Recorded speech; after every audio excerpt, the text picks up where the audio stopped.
मैं हूं चंद्रप्रकाश शर्मा। आप देख रहे हैं चैनल लर्न विद सीपीएस। आज हम आंकड़ों का प्रबंधन यानी डाटा मैनेजमेंट के अंतर्गत दोहरा दंडालेख यानी डबल बार ग्राफ बनाना और उसके आधार पर क्वेश्चन सॉल्व करना समझेंगे। एक विद्यार्थी की प्रथम व द्वितीय सत्र में 2 सत्रों के प्राप्तांकों का ये स्तंभ चार्ट है। इसमें प्रथम सत्र के प्राप्तांक तिरछी लाइन वाले स्तंभ में दर्शाए गए हैं और द्वितीय सत्र के प्राप्तांक खाली स्तंभ में दर्शाए गए हैं। ये विषय लिखे हुए हैं और ये प्राप्तांक है। दोनों ही सत्रों के हर विषय के पूर्णांक 100 हैं। उस आधार पर ही हमको प्रश्नों के उत्तर देने हैं। सबसे अधिक सुधार प्राप्तांकों में किस विषय में हुआ? तो हिंदी में 10 का सुधार हुआ, इसमें बराबर है। इसमें 11 अंकों का सुधार हुआ, इसमें कम हुए हैं और इसमें 6 अंकों का सुधार हुआ है। तो सबसे अधिक सुधार प्रथम सत्र की तुलना में द्वितीय सत्र में गणित विषय में हुआ है। तो इसका उत्तर है गणित। प्रथम सत्र से द्वितीय सत्र में सबसे कम अंकों का सुधार किस विषय में हुआ है? तो सबसे कम अंकों का सुधार हुआ है विज्ञान में। 63 प्रथम सत्र के प्राप्तांक है और द्वितीय सत्र के 69 यानी 6 प्राप्तांकों का सुधार हुआ है विज्ञान।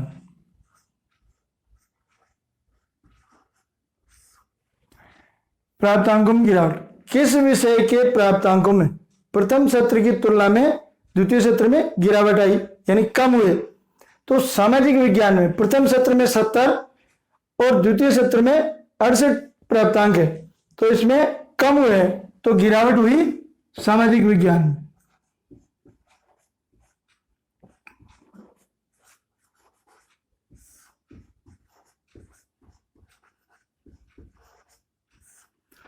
समान प्राप्तांक किस विषय में प्रथम सत्र व द्वितीय सत्र के प्राप्तांक समान रहे?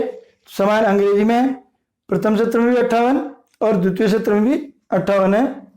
तो समान प्राप्तांक रहे अंग्रेजी में।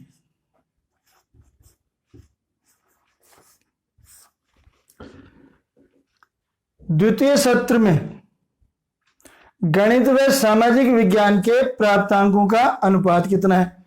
द्वितीय सत्र जो खाली स्तंभ है ये, तो इसमें गणित के प्राप्तांक हैं 85 द्वितीय सत्र में और सामाजिक विज्ञान के द्वितीय सत्र में है 68।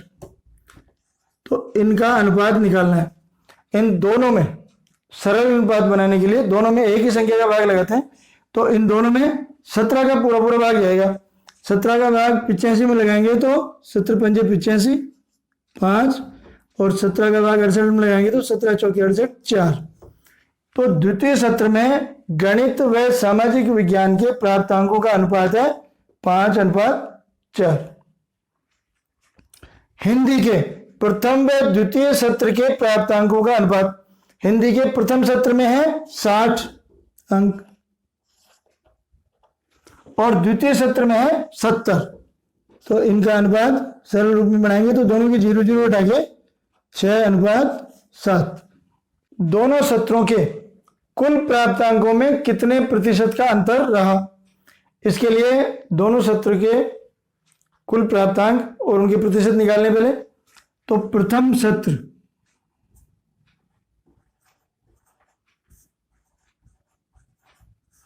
सत्र के प्राप्तांक है हिंदी के 60, अंग्रेजी के 58, गणित के 74, सामाजिक विज्ञान के 70 और विज्ञान के 63। इसी प्रकार द्वितीय सत्र के प्राप्तांक जोड़ने हैं।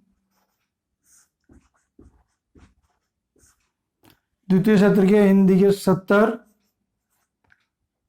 अंग्रेजी के 58, गणित के 85, सामाजिक विज्ञान के 68 और विज्ञान के 69। इनको जोड़ना है। 8 और 4 12 और 3 15, 1 6 1 7 और 5 12 और 7 19 26 6 32। प्रथम सत्र के कुल प्राप्तांक है 325। 8 5 13 8 21 और 9 30 हासिल 3 और 7 10 5 15 8 23 29 और 6 35। द्वितीय सत्र के कुल प्राप्तांक 350। अब प्रथम सत्र के प्राप्तांकों का प्रतिशत निकालना है। 325 प्राप्तांक है, पूर्णांक है 500। प्रतिशत के लिए 100 से गुणा करते हैं। 100, 500 की 2 जीरो और 100 की 2 जीरो काट देंगे। अब 325 में 5 का भाग लगाएंगे तो 325 बटे 5, 5 का भाग लगाने पर आएंगे 5 की 30 और 2 2 5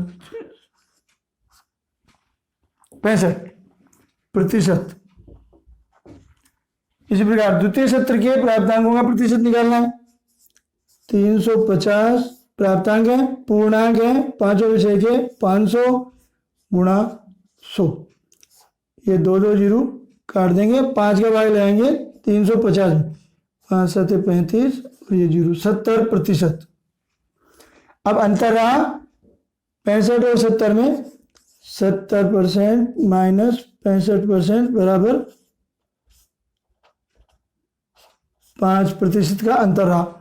यानी प्रथम सत्र से द्वितीय सत्र में 5% अंक अधिक प्राप्त हुए।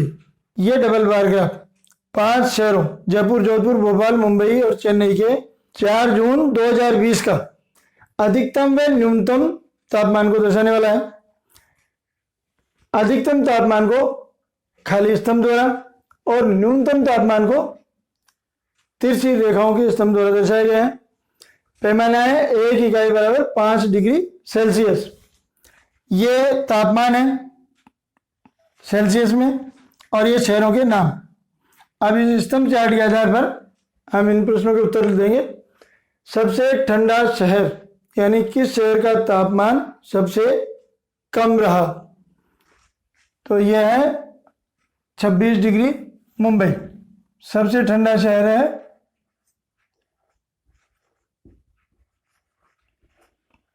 मुंबई। सबसे गर्म शहर यानी जिस शहर का तापमान सबसे अधिक रहा तो वह जोधपुर 43 डिग्री।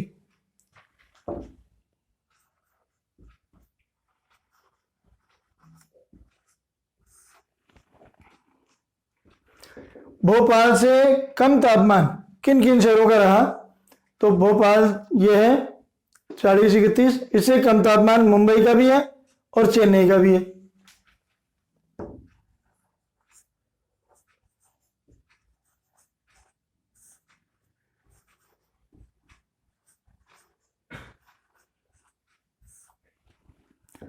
प्रश्न अगर यह हो कि भोपाल से अधिक तापमान किन शहरों का रहा, तो भोपाल से अधिक तापमान जोधपुर का भी है और जयपुर का भी है। जयपुर के अधिकतम व न्यूनतम तापमान का अंतर कितना है? जयपुर का अधिकतम तापमान है 41 डिग्री सेल्सियस और न्यूनतम है 30 डिग्री सेल्सियस, तो इनका अंतर रहा 11 डिग्री सेल्सियस। तापमान में सबसे कम अंतर किस शहर का रहा? सबसे कम अंतर इसमें 11 डिग्री का अंतर है, इसमें 14 डिग्री का है, इसमें 9 और इसमें 33 से 26 7 डिग्री का अंतर है और इसमें 35 से 30 5 डिग्री का अंतर है। तो सबसे कम अंतर अधिकतम व न्यूनतम तापमान का चेन्नई का रहा।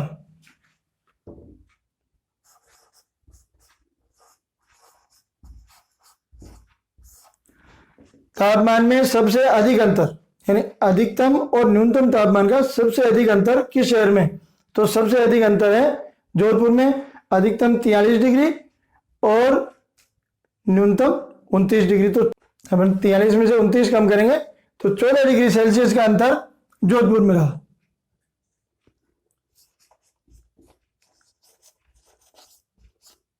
Jodhpur 43 degree minus 29 degree Celsius, 14 degree Celsius का अंतर रहा जो सबसे अधिक है। यह एक विद्यालय के कक्षा 1 से 5 तक के लड़के और लड़कियों की संख्या का दोहरा स्तंभ चार्ट है। इसमें लड़कों की संख्या खाली बार ग्राफ द्वारा और लड़कियों की संख्या तिरछी लाइन के बार ग्राफ द्वारा दर्शाई गई है। इस स्तंभ चार्ट यानी बारग्राफ को देखकर हमें कुछ प्रश्नों को उत्तर देना है। इसमें कक्षाएं यहाँ नीचे लिखी हुई है और विद्यार्थियों की संख्या इसमें लिखी हुई है। पैमाना है 1 इकाई बराबर 5 विद्यार्थी, 5, 10, 15 इस तरह। कक्षा 1, 2, 3 के लड़कों का अनुपात, तो कक्षा 1, 2 और 3 में लड़के, ये कक्षाएं लिख देते हैं हम 1, 2, 3। इसमें लड़कों की संख्या है कक्षा 1 में 40, 2 में लड़कों की संख्या है 35 और 3 में लड़कों की संख्या है 45। अनुपात सरल रूप में तुलना होती है संख्याओं की, तो इन तीनों संख्याओं में 5 का पूरा पूरा भाग चल जाएगा। 5 का 40 में भाग लगाएंगे तो 8, 5 का भाग 35 में लगाएंगे तो 7 और 5 का भाग 45 में लगाएंगे तो 9। पहली, दूसरी और तीसरी कक्षा के लड़कों का अनुपात है 8:7:9। इसी प्रकार कक्षा 1, 3 और 5 की लड़कियों का अनुपात, तो कक्षा 1, 3, कक्षा 5 इसमें लड़कियां, कक्षा 1 में लड़कियों की संख्या 50, 3 में 40 और 5 में लड़कियों की संख्या 35। इसमें भी होगा 5 का पूरा पूरा भाग सब में चल जाएगा। 5 का भाग 50 में लगाएंगे तो 10, 40 में लगाएंगे तो 8 और 5 का भाग 35 में लगाएंगे तो 7। 10:8:7। ये कक्षा 1, 3 व 5 की लड़कियों का अनुपात है। कक्षा 1 में लड़के व लड़कियों का अनुपात कितना है? कक्षा 1 में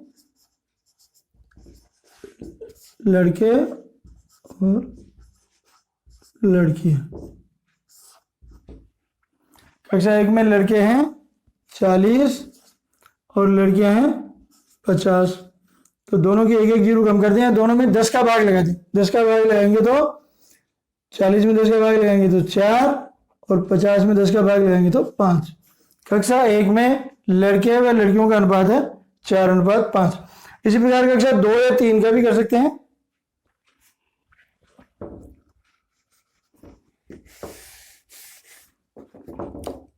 कक्षा 2 में लड़के व लड़कियों का अनुपात, तो कक्षा 2 में लड़के हैं 35 और लड़कियां 42। इनको सरल संख्या में लिखना है, तो इन दोनों में 7 का पूरा पूरा भाग जाता है, तो 7 का भाग 35 में लगाएंगे तो 5 और 7 का भाग 42 में लगाएंगे तो 6। कक्षा 2 में लड़के व लड़कियों का अनुपात है 5:6। इसी प्रकार हम कक्षा 3 का भी कर सकते हैं।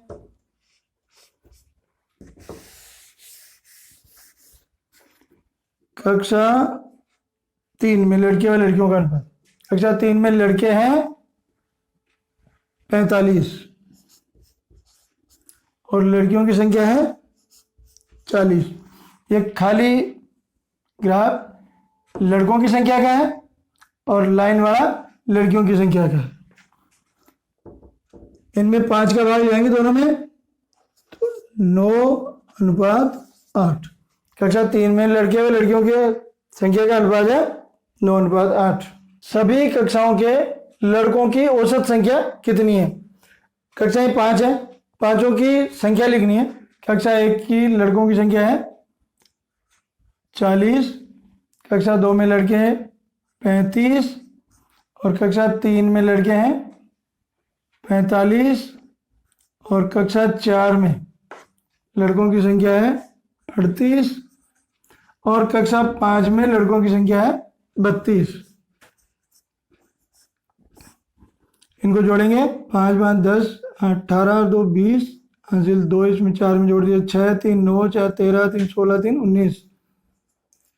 पांचों कक्षाओं में कुल 190 लड़के हैं।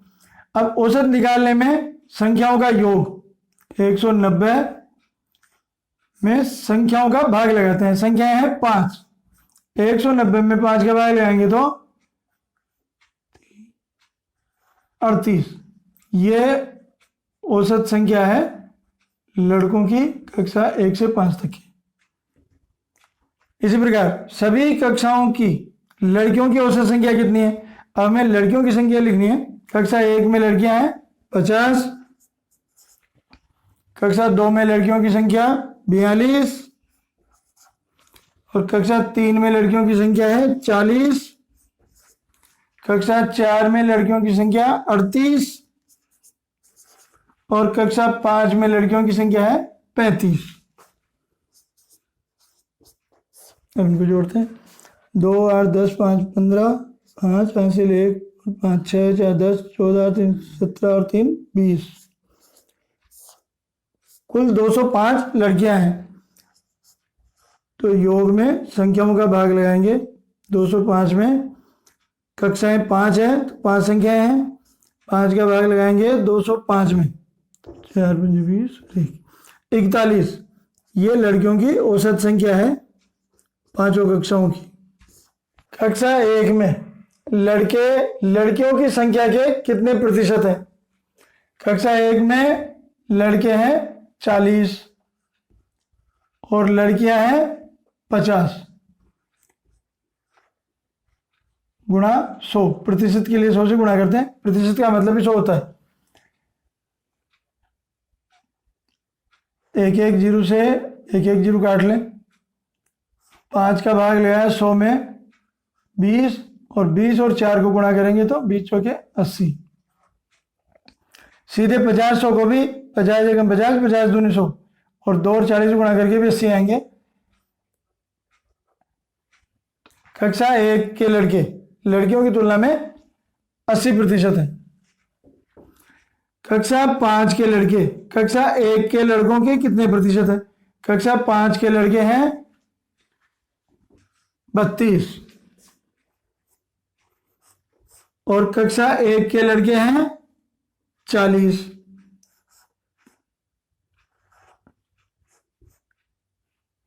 ये कितने प्रतिशत है?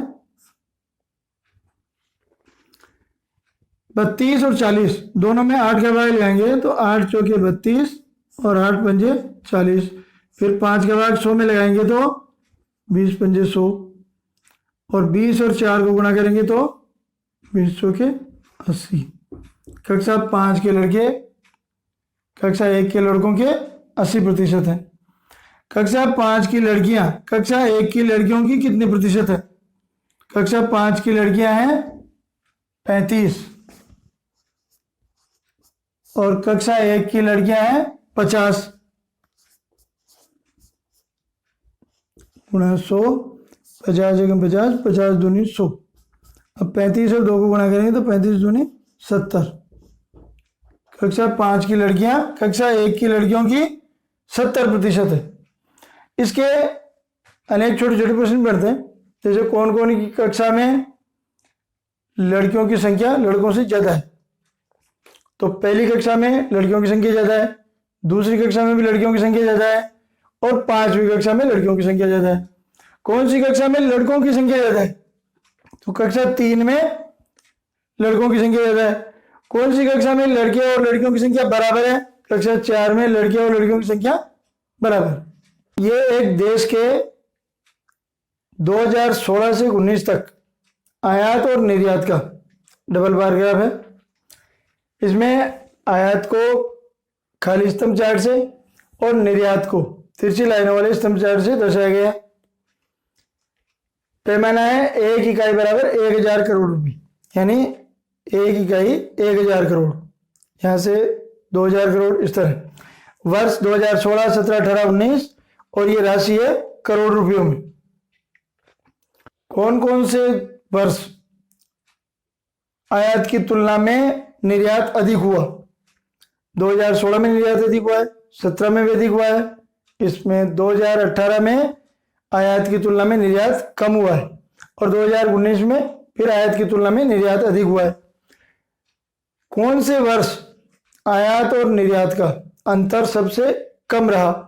2017 में अंतर है 300 करोड़, 6400 करोड़ निर्यात और 6100 करोड़ आयात।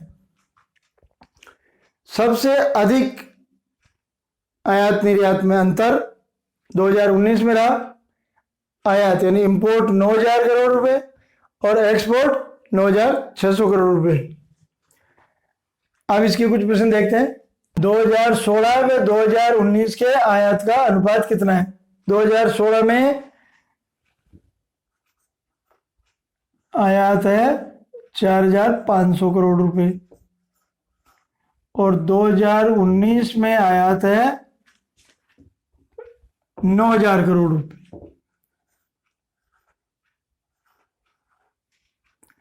दोनों की दो दो जीरो काट देंगे। अब 45 और 90, 45 का भाग लगाएंगे तो 45 एकम 45 और 45 दूनी 90, 1:2। यानी 2016 से 2019 में 2 गुना आयात हो गया, 4,500 करोड़ से 9,000 करोड़। तो अगर प्रश्न ये हो कि 2016 से 19 में कितना गुना आयात बढ़ा? 2 गुना। दूसरा, 2016 का आयात 2019 के आयात का कितना प्रतिशत है? तो 2016 का आयात 4,500 करोड़ और 2019 का आयात 9,000 करोड़ गुणा 100। प्रतिशत निकालने के लिए 100 से गुणा करेंगे। दोनों की दो दो जीरो काट दी। 45 एकम 45, 45 दूनी 90, 2 का भाग लगाएंगे 100 में 50, 50% यानी आधा। 2019 का निर्यात 2017 के निर्यात का कितने गुना है? 2019 का निर्यात है 2019 का निर्यात 9,600 करोड़ रुपए और 2017 का निर्यात 6,400 करोड़ रुपए। दोनों की दो दो जीरो काट देंगे। अब दोनों में 32 का भाग लग जाएगा, 32 3 96 और 32 दूनी 64। तो 3 में 2 का भाग लगाएंगे तो 1 सही 1/2 यानी 1.5 गुना। 2017 के निर्यात से 2019 का निर्यात 1.5 गुना था।